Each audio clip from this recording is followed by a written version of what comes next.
warahmatullahi wabarakatuh. Hai semua, perkenalkan nama saya Ranti Sukmadiantika dengan NPM 20510404384. Pada video kali ini saya akan menyampaikan materi tentang pencemaran laut di wilayah Nusa Tenggara Timur.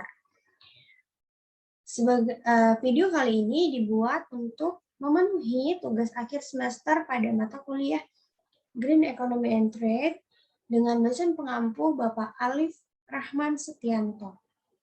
Tonton sampai akhir ya.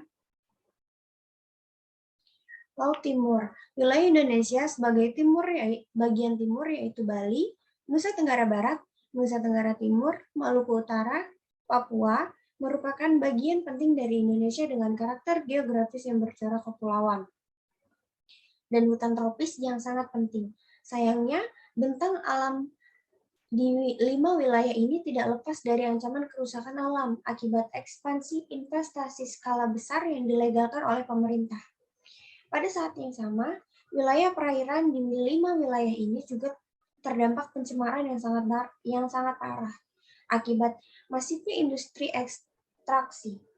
Dalam 10 tahun terakhir, NTB dan NTT misalnya tak lepas dari pencemaran laut akibat industri tambang mineral, migas, dan PLTU.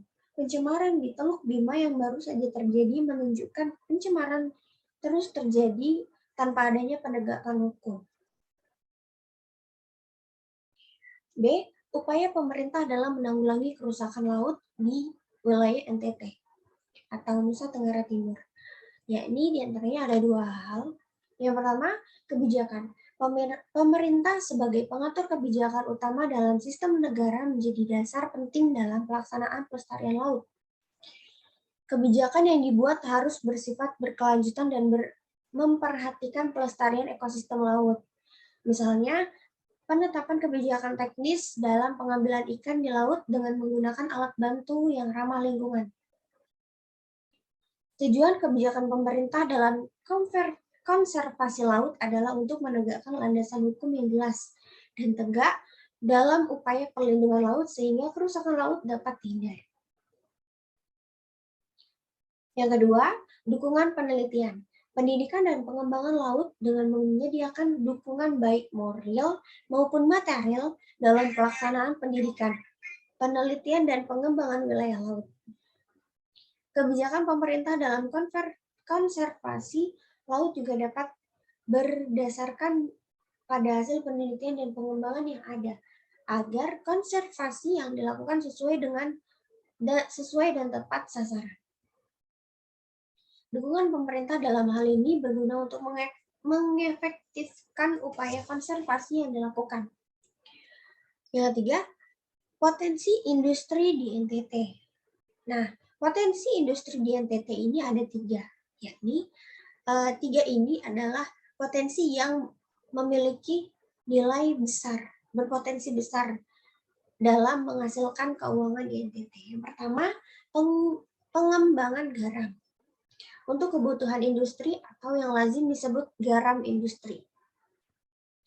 Untuk garam industri ada 5 daerah yang cocok, yaitu Nagekeo, ND, Kabupaten Kupang, Sumba Timur, dan Rote.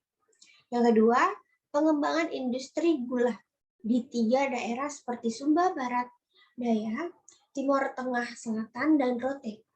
Yang ketiga, ini adalah sebuah industri kecil menengah seperti industri tenun ikat yang merupakan keunggulan provinsi ini. Sejauh ini, lanjutnya, Kemenparin telah membantu dengan memberikan bantuan peralatan pelatihan termasuk teknik pewarnaan alami, seperti salah satunya adalah tenun ikat. Tenun ini banyak dilakukan oleh masyarakat perumahan, jadi dia industri kecil tapi banyak yang melakukan. D. Solusi penanggulangan kerusakan yang dilakukan pemerintah dan masyarakat. Yang pertama, pemerintah. Pemerintah memiliki Menteri Perikanan dan Kelautan. Tahun lalu seperti Susi Pujiastuti. Dalam salah satu programnya yang berjalan pada bulan Oktober 2018 lalu, ia menciptakan gerakan aksi bersih atau Our Ocean Gerakan tersebut dalam rangka membersihkan pesisir pantai dari limbah plastik dan diadakan di pantai-pantai yang rawan terkontaminasi limbah seperti Bali.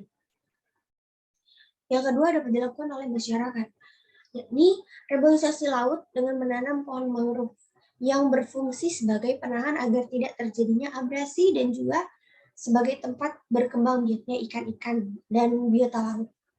Yang kedua, yakni in situ burning atau pembakaran minyak pada permukaan laut, sehingga kesulitan pemompaan minyak dari permukaan laut menjadi lebih mudah.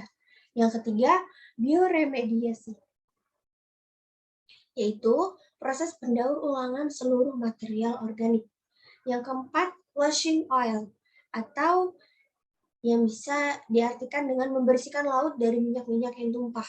Yang kelima, mengembangbiakkan terumbu karang, agar semakin banyak terumbu karang, dengan begitu keadaan bawah laut akan menjadi lebih indah kembali. Yang keenam, tidak membuang sampah ke laut maupun pantai. Ketujuh, tidak membuang jangkar pada pesisir pantai, seperti pesisir pantai banyak dihuni oleh terumbu karang. Kedelapan, tidak menangkap ikan dengan cara menggunakan bom atau sianida dan bahan peledak lainnya.